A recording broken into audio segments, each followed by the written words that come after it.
Verstappen left the track, past Hamilton anyway, and now the FIA is reviewing the move after the race. Not during the battle. After everything was over. And that's what makes this dangerous. Because in Formula 1, when a move gets investigated late, it usually means the data doesn't match what everyone saw. Here's what turns this into a real problem. Other drivers in Miami were already being penalized for crossing the limits. Antonelli lost a podium. Leclerc was also punished for the same reason. Margins were razor thin. One mistake, and you pay for it. But Verstappen didn't just cross the line. He used it, completed the overtake, kept the position, and drove away. That's the difference. Because this isn't just about going wide. It's about gaining something from it. And when a driver at his level makes that kind of move, it raises one uncomfortable question. Did he have no choice? Or did he know exactly what he was doing? If the FIA decides it was intentional, this won't just change one position in Miami. It could expose how far Red Bull is willing to push the limits, now that they're no longer the fastest car on the grid. At first, it didn't look like anything special. The Miami sprint felt controlled, almost quiet. 19 laps, clean start, no chaos at the front. Lando Norris led every single lap from pole position, completely untouched, managing the race like he was driving on his own. And that's exactly where everyone's attention went. McLaren dominating. Mercedes struggling. Ferrari trying to stay in the fight. A simple story. But that's only half of what was actually happening. Because while the cameras followed the leader, the real tension was building further back. Max Verstappen was stuck in fifth. No aggressive moves. No visible urgency. No real attempt to break forward. And Lewis Hamilton, right there in the mix, fighting a car that clearly wasn't giving him what he needed, finishing over 20 seconds behind the leader. Now here's where it starts to feel strange. Because this isn't how Verstappen races. He doesn't wait. He doesn't sit behind cars if there's even the smallest chance to attack. He creates opportunities, forces mistakes, pushes limits. So when a driver like that spends most of a sprint doing almost nothing, you have to ask why. And the answer doesn't come from what we saw. It comes from what we didn't see. Because earlier in the race, Red Bull made something very clear over the radio. No risks. No unnecessary fights. Save the tires. This race doesn't matter. That decision changes everything. Because if the race didn't matter, then every move that came after suddenly matters even more. Especially the one that crossed the line. Literally. Because when Verstappen finally went for Hamilton, he didn't stay within the track. He went beyond it. And that's when a quiet, controlled sprint turned into something the FIA could no longer ignore. And this is where the situation stops being simple and starts becoming a real problem. Because going off track in Formula 1 isn't automatically illegal. Drivers run wide all the time. It happens under pressure, under braking, in close fights. But there's one rule that changes everything. You cannot gain a lasting advantage from leaving the track. That's the line. And Verstappen didn't just cross the white lines. He crossed that line of interpretation. Now imagine the moment in slow motion. Two cars approaching the corner. Hamilton defending, holding his position, forcing Verstappen to commit. Verstappen goes in, carries speed, but doesn't stay within the limits. He runs wide. Uses that extra space. Completes the move. And crucially, keeps the position. That last part is everything. Because if you go off track and give the place back, there's no issue. But if you keep it, then the FIA has to decide one thing. Did that move exist because of the track? Or because he used something beyond it? And this is where the gray area becomes dangerous. Because under the new regulations, cars are harder to control at the limit. Less electrical boost means drivers rely more on mechanical grip. More speed through corners. Less forgiveness. We saw it across the grid. Antonelli pushed too far, multiple times, and got penalized. Leclerc did the same. Both paid the price for crossing the limits. So the standard is already clear. Go beyond the limit too often, you get punished. But Verstappen's case is different. This wasn't repeated mistakes. This was one decisive move. One moment. One advantage. And that makes it harder to judge, but more important to analyze. Because intent starts to matter. Was he forced wide by Hamilton? Was there no space left? Or did he choose that line knowing it would give him the overtake? And here's where the FIA looks deeper than just the replay. They analyze the inputs. Steering angle. Throttle timing. Braking point. They compare it to previous laps. To similar situations. To what the car was capable of doing within the track limits. It's like reconstructing a decision, frame by frame. And if the data shows that the corner could have been made cleanly, then the conclusion becomes uncomfortable. The move wasn't necessary. It was chosen. And that's when penalties start to become inevitable. But there's another layer here, one that makes this even bigger than a single overtake. Because earlier in the race, Verstappen wasn't fighting. He was holding back, saving tires, following instructions that clearly said, don't take risks. So why take one now? Why break that pattern, in that exact moment? That contradiction is what's driving the investigation forward.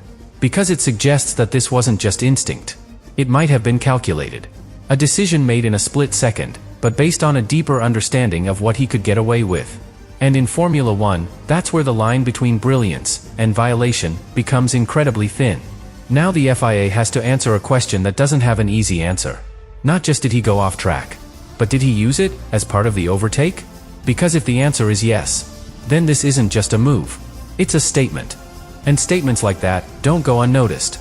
And now, everything starts to ripple outward, because once the FIA opens that door, it doesn't stay focused on just one move. It starts affecting how every team sees the race. Because if Verstappen is judged to have gained an advantage off track, then that position over Hamilton isn't just a moment. It's a shift, a rewritten result. And in a sprint where points are already limited, even a small change carries weight. But the real consequence goes beyond points. It hits confidence. Because drivers rely on consistency. They need to know where the limits are. What is allowed? What gets punished? And right now, that clarity is under pressure. Think about it like this. If one driver can step outside the track and keep the position, while others get penalized for crossing the same boundaries, then the rule stops feeling like a rule. It starts feeling like a gamble. And that's dangerous. Because once drivers start guessing, they start making mistakes. Now bring Hamilton back into focus. Because for him, this isn't just about losing a place. It's about trust in the fight.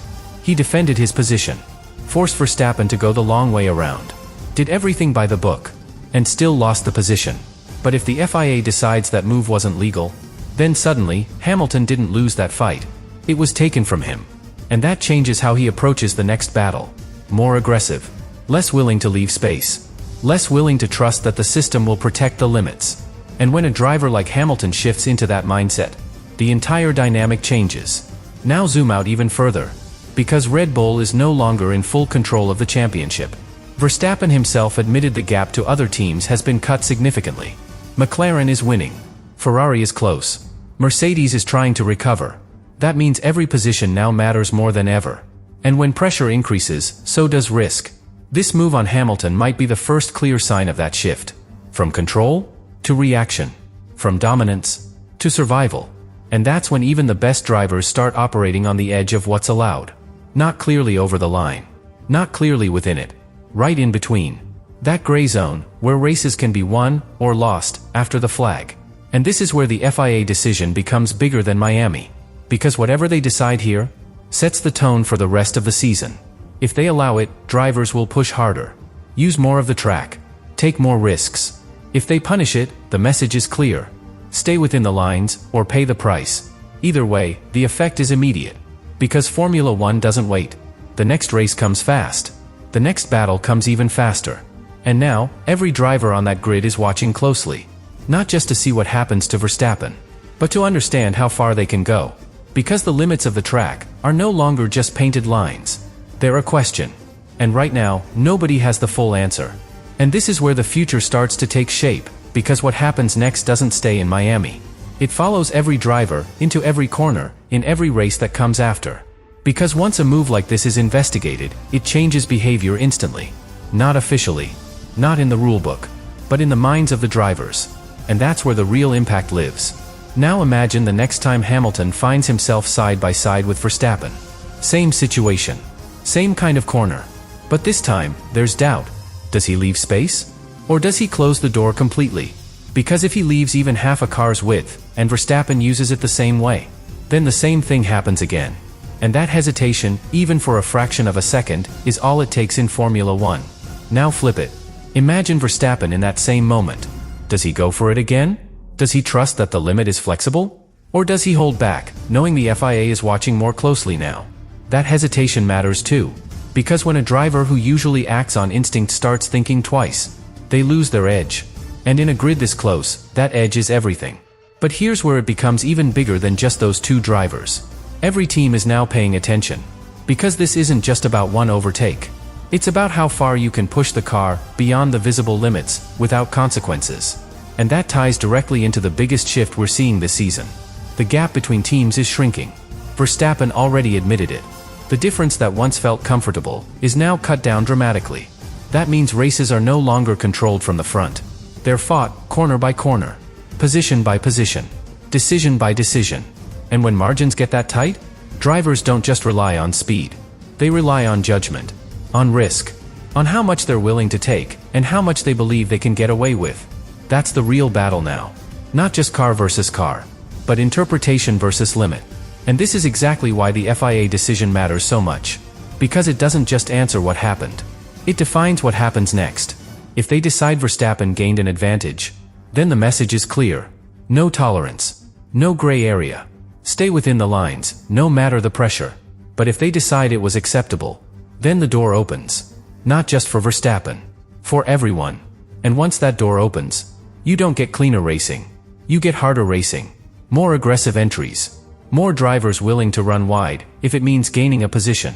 More moments decided not on the track, but just beyond it. And that's when the sport changes its tone. Quietly, but permanently. So when people look back at Miami, they might not remember who led the sprint, or how calm the race looked on the surface. They'll remember this. One move. One decision. One moment where the limits of the track, and the limits of the rules, stopped being the same thing. And the question that will follow every race from here is simple. Not where the line is drawn, but who is willing to cross it, and live with what comes after.